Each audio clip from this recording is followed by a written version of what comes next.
जय श्री कृष्ण। आज मैं आपको भक्त भोले की कहानी सुनाने जा रही हूँ। भोला भगवान को मानने वाला था। वह जंगल में लकड़ियाँ काटकर गुजर बसर किया करता था, लेकिन वह गरीब बहुत था और झोपड़ी में अकेला ही रहता था। वह सप्ताह में एक बार मंदिर जाया करता था।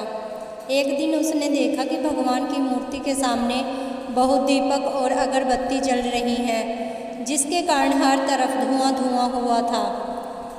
उसे देख भोला भक्त सोचने लगा कि भगवान, यह तो बहुत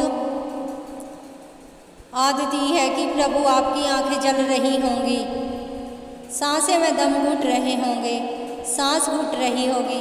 आप ऐसा करो प्रभु, आज मेरे साथ घर चलो। आज लकड़ी बेचकर जो भी मुझे धन मिलेगा उसे हम दोनों के खाने का प्रबंध मैं कर दूंगा। उसके भोलेपन और साफ हृदय को देखकर भगवान उसके सामने साक्षात प्रकट हो गए और बोले, तुम ठीक कह रहे हो। चलो घर जाकर भोजन बनाओ, जब बन जाए तो मुझे बुला लेना, मैं ज़रूर आऊँगा। इसके बाद वह खुशी खुशी घर गया। फिर भोला भक्त खुशी खुशी घर गया, भोजन की तैयारी करने लगा।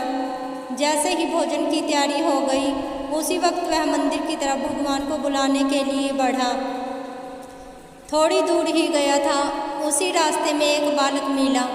वह बोला, मुझे बहुत भूख लगी है। फिर क्या भोले भक्त को उस पर दया आ गई और वह उसे अपने साथ अपने घर ले गया और बेहद ही प्रेम से उसे भोजन कराया।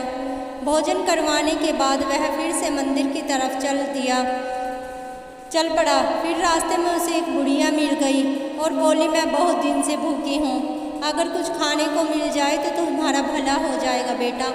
वह फिर से उसे अपने साथ अपने घर ले गया और उसे भोजन खिलाया और आशीर्वाद प्राप्त किया।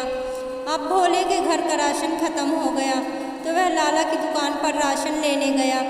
जैसे ही उसने अपना सारा वृत्तांत लाला को बताया, लाला उस पर हंसने लगा कि भगवान कैसे कभी किसी के घर खाना खाने आते हैं। भोला भक्त बहुत मजाक के बाद उसके कुछ काम अपने दुकान पे करवाए।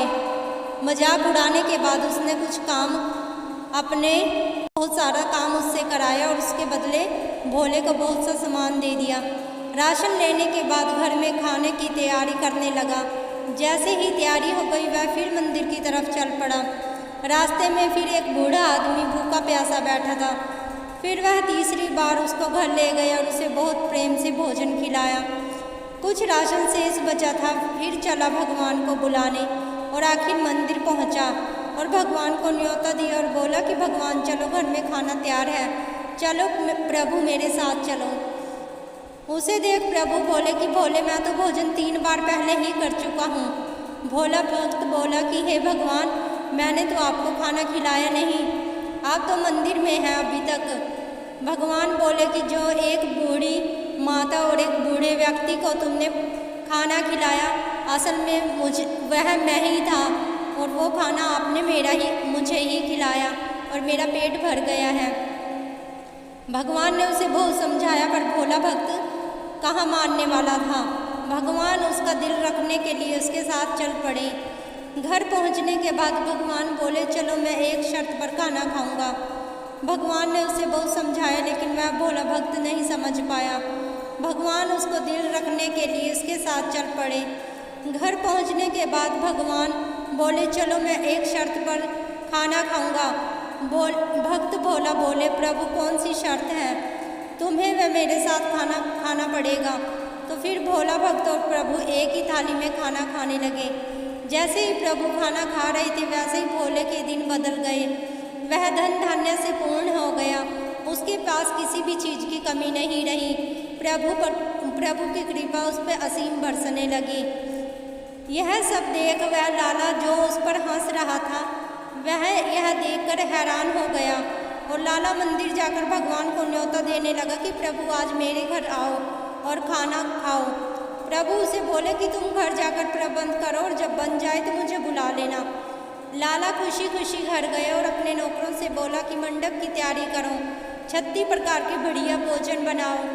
उसके मन में थोड़ा सा अभिमान आ गया था मैंने तो भोले से अच्छे पकवान बनाए, भगवान मुझ पर तो ज़्यादा प्रसन्न होंगे। यह मन में सोचकर घर से भगवान को बुलाने के लिए चला कि रास्ते में उसे वही बच्चा, बूढ़ी औरत और बूढ़ा आदमी मिले। उन सभी ने उससे खाना मांगा कि हम भूखे हैं। लाला ने अभिमान के चक्कर में सभी को ठुकरा दिया और आखिर मंदिर जा पहुंचा। भगवान को बोलने लगा कि प्रभु चलो खाना तैयार है। प्रभु उससे बोले कि पहले तुमने हमारा 3 बार तिरस्कार किया, अब खाने के लिए पूछ रहे हो। वह बच्चा, बूढ़ा औरत और बूढ़ा आदमी मैं ही था जिसे तुमने दुत्कार दिया था। फिर क्या? लाला निराश हो गए और भगवान मूर्ति में समा गए। इससे हमें यही पता चलती है कि हमें कभी अभिमान नहीं करना चाहिए, न ही किसी व्यक्ति को ठुकराना चाहिए। भगवान का मन उसी से मिलता है जो सरलता से भगवान की प्राप्ति करना चाहता है। जैसे धन्ना भक्त, भोले भक्त की तरह जो अपने सहजता जीवन व्यक्त करना, हमें अपना जीवन सरलता और साधारण जीवन व्यक्त करना चाहिए। प्रभु का सिमरण करना चाहिए। व्यक्ति गुण और विचारों वाला होता है, ज़्यादातर भगवान उसी पर प्रसन्न होते हैं। जय भोले शंकर की जय। अगर आपको मेरी वीडियो अच्छी लगी हो तो प्लीज़ लाइक, सब्सक्राइब, कमेंट करना मत भूलिएगा। Thank you. जय श्री कृष्ण। हर हर महादेव, हर हर महादेव।